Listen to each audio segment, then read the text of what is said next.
देख सकते हैं कि जसा परिवर्तन संस्थान एक बस को लेकर सभी लोगों को संगठित करके एक साथ जाता है और कोशिश करता है कि सारे ज़्यादा से ज़्यादा लोग समाज से जुड़ सके और समाज के प्रमुख लोग इस बस में इनके साथ अब उन अस्थियों को लेकर जाएंगे और जो ब्रजघाट, जो कि गंगा ब्रजघाट बोला जाता है, वहाँ पर जाकर इन अस्थियों को विसर्जित करेंगे और उसके बाद ही भूले बिसरे लोगों की जो आत्मा है उनको मुक्ति प्राप्त हो पाएगी।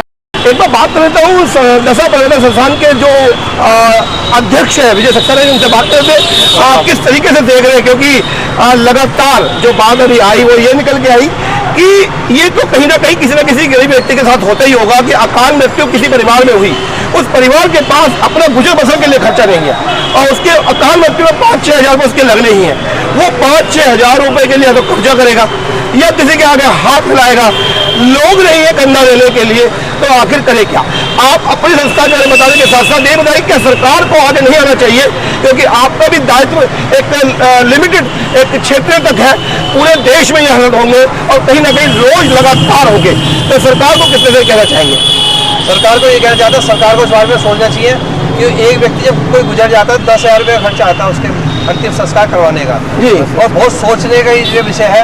एक गरीब आदमी के दाल रोटी खाने के लिए तो पैसे है नहीं, वो 10,000 8,000 रुपये कहाँ से खर्च करेगा? वो भी अचानक हाँ, किसी को नहीं पता रहता कब किसके घर में दुख आ जाए जी। तो इस बारे में सरकार को सोचना चाहिए, मगर हमारे जैसे समाज सेवा संगठन जो बने हुए हैं वो इस कार्य को कर रहे हैं, तो बड़ी खुशी मिलती है कि हमारे यहाँ संगठन बहुत सारे लगे हुए हैं दिल्ली के अंदर, पूरे NCR में और पूरे इंडिया में। तो अब जहाँ साल में हम अस्थियाँ लेकर जाते हैं और हम सोचने का विषय ये है, लोग वहाँ अस्थियाँ तो लेकर जाते हैं मगर उनको बढ़ा चढ़ा के बताते हैं। आज जैसे हमारे संगठन को मिली है 14 अस्थियाँ, 10 मिली है भागलपुर शमशान घाट से, 2 मिली है शिव बिहार से और 2 मिली है सीमापुरी शमशान घाट से। और लोग वहाँ इन्हीं अस्थियों को बताते हैं हम 100 ले गए, 500 ले गए, 1000 ले गए। हमें ये नहीं समझ में आता, यमुना पार के और NCR के हम शमशान घाटों में जाते हैं, हमें कुल मिली है 14 अस्थियाँ और वो ले कहते हैं हज़ारों अस्थियाँ लेके आते हैं। बहुत सोचने का विषय है कि मृतक पे तो छोड़ दो इंसान, कि क्यों झूठ बोल रहे हो अपने संगठन के नाम के लिए आपको। अच्छा, मैं आपसे एक बात और पूछना चाहता हूँ, जैसे जो अस्थियाँ आप लेकर जाते हैं इनका कोई डाटा मेंटेन करते हैं, क्योंकि है तो ये लवारिस, तो किस तरीके से, क्योंकि कहीं ना कहीं पुलिस की जो कोई बॉडी है वो जुड़ी हुई होगी, कहीं ना कहीं कुछ लोग ऐसे होंगे जो क्योंकि आने टाइम में एक लीगल बड़ी दिक्कत हो सकती है कि कोई अनजान की कोई मर्डर हो गया, कहीं से मिल गई, उसके बाद आपने उसका अंतिम संस्कार कर दिया, तो कहीं ना कहीं इंक्वायरी भी आती होगी, तो एक बड़ा डर भी लग जाता होगा कि कहीं ऐसा कोई केस सामने ना आ जाए जिसमें हमारे साथ ही दिक्कत खड़ी हो जाए। तो कभी आया हो या आने का डर रहा हो मन में? नहीं, आज तक तो हमारे साथ कोई ऐसी हादसा नहीं हुआ है, ना कोई बात हुई है। जो शमशान घाट के पंडित जी होते हैं जी, उनके पास सब मेंटेन रहता है, तो वो हमें बताते हैं कि ये अस्थि हमारे पास रखी है, जो जवाब देंगे वो शमशान घाट वालों की है। अगर कोई ऐसी बात आती है जी, तो हमारा संगठन पूरा खड़ा हुआ है, पूरी फाइट करेगा, कहीं भी कोई दिक्कत नहीं। मतलब आपको इस बात का डर नहीं है कि कोई सरकारी कोई मुकदमा उठकर एक भूत बनकर हमारे सामने आ जाएगा, तो उसका हम कैसे फाइट करेंगे? नहीं, हमें कोई दिक्कत नहीं है। अगर कोई इस तरह का आता है, कोई हमें फाइट करनी पड़ेगी कोर्ट में जाके, हम फाइट करेंगे। हम सेवा के लिए बने हैं, भोले शंकर ने हमें शक्ति दी है कि आप सेवा करो, भोले शंकर हमारे सबके साथ है, तो हमें ये खुशी मिलती है भोले शंकर का हमें आशीर्वाद है पूरे संगठन को। बहुत बढ़िया। और भी लोग हैं, प्रमुख लोग हैं समाज के जो जुड़े रहते हैं लगातार। संदीप जी, एक बात जो अभी भी सामने आई, संदीप जी अभी भी एक बात सामने आई, क्योंकि बड़ा ही एक तो मार्मिक क्षण है, क्योंकि जिस परिवार में जो व्यक्ति चला गया उसका वो दुख तो है ही, साथ में ये दुख एक बड़ा दुख है कि उसके पास उसके अंतिम संस्कार का खर्चा नहीं है। तो पहली बात तो संगठन के बारे में बताएंगे, उसके बाद आगे बात करेंगे। हमारी दशा परिवर्तन समाज सेवा संगठन 10 वर्षों से ऐसा ही लोगों क्रियाक्रम करते आ रहे हैं और हर साल की भांति हम जो ऐसा अस्थियाँ हैं, लवारिस अस्थियाँ, उन्हें लेके ब्रजघाट जाते हैं, वहाँ संस्कार करते हैं, पंडित भोज कराते हैं, हवन रखते हैं। फिर उसके बाद साल में एक शांति यज्ञ रखते हैं जो काफ़ी बुरा करके कि उनकी आत्मा को शांति मिले, मरते आत्माओं की। और एक पहले ये देखने को दुख होता है कि हमारे हिंदू समाज में कि शमशान घाटों में अस्थियाँ पहले 7-7 2 साल रखी रहती, 3-3 साल, जबकि संस्था ने ले जाना शुरू करा, उनके कुछ और संस्थाएं भी आगे आई। तो हम ये चाहते कि हमें ये कार्य मिले, हम क्योंकि कि सरकार भी इसमें थोड़ा बढ़ चढ़ के आगे आए जी, कि बहुत बड़ी बात। किसी पब्लिक को, अब मानो जैसे मानो आपने बात उठाई है कि एक अनजान आदमी है, डेथ हो गई, 10,000 कहाँ से लाएगा? फिर भरत घाट जाना, उसकी अस्थियां विसर्जन करना, मतलब 20,000 के लगभग, 3,000 की सैलरी है, 5,000। हमारे हिंदू समाज में बहुत सारे और भी प्रथाएं हैं कि उसके बाद उसकी तैयारी भी करनी है, ब्रह्मभोज भी करना है, तो बहुत सारी चीजें हैं। तो एक आम आदमी के लिए बड़ा एक तरह से इस तरह का कार्यक्रम बनाना बड़ी मुश्किल हो जाती है साहब। अब हम जाते हैं, ब्रह्मभोज भी कराते हैं, फिर शांति अगर देख के उनके वार्षिक सारा सब प्रयोग करते हैं, पर यह है कि एक सरकार को आगे बढ़ के एक तत्व के लिए सरकार सोच रही है, उनको सब कुछ फैसिलिटी दे रही है।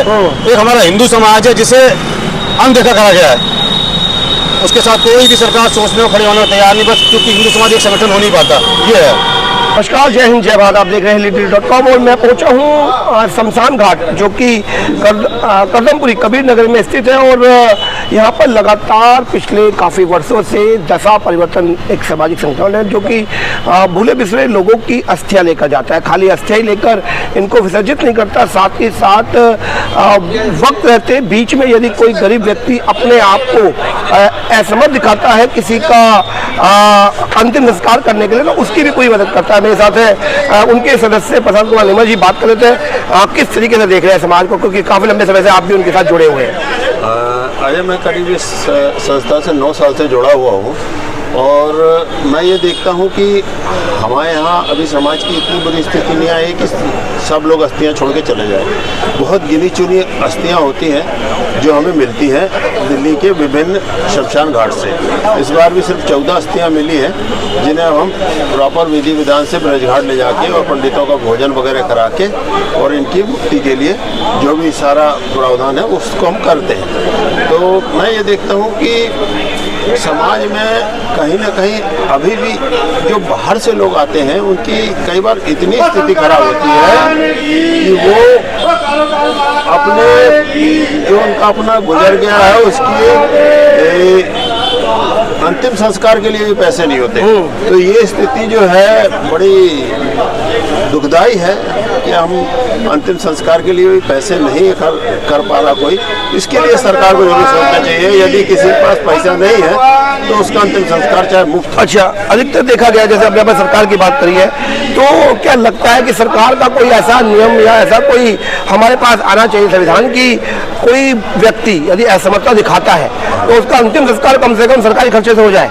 हाँ, उसका अंतिम संस्कार मैं चाहता हूँ फ्री हो, सरकार करे, समाज आ गया है, उसका अंतिम संस्कार जरूर होना चाहिए। कोई आदमी ऐसा असहाय ना रह जाए कि वो अपने मृतक की किसी के अपने रिश्तेदार की ये भी एक अचानक होता है, कई बार अकाल मृत्यु हो गई तो उसके पास जेब में पैसे ही नहीं है, तो वो क्या करेगा? और तो कहीं ना कहीं कर्जा लेना पड़ेगा। गरीब आदमी है, क्योंकि अगर किसी का अंतिम संस्कार करना है तो उसको 4-5 हज़ार रुपए की जरूरत तो मिनिमम चाहिए, और यदि उतना पैसा नहीं है तो ऐसा ना हो कि बेचारे का अंतिम संस्कार भी बेचारा करने के लिए रोता बैठा रहे, ऐसा नहीं होना चाहिए। इसके लिए चाहे कुछ ना कुछ समाज आ गया है, संस्कार है, हम लोग को जब भी पता चलता है मैं बोलता हूँ तुरंत खर्चा दे दो, कोई दिक्कत नहीं है। बहुत बढ़िया, बहुत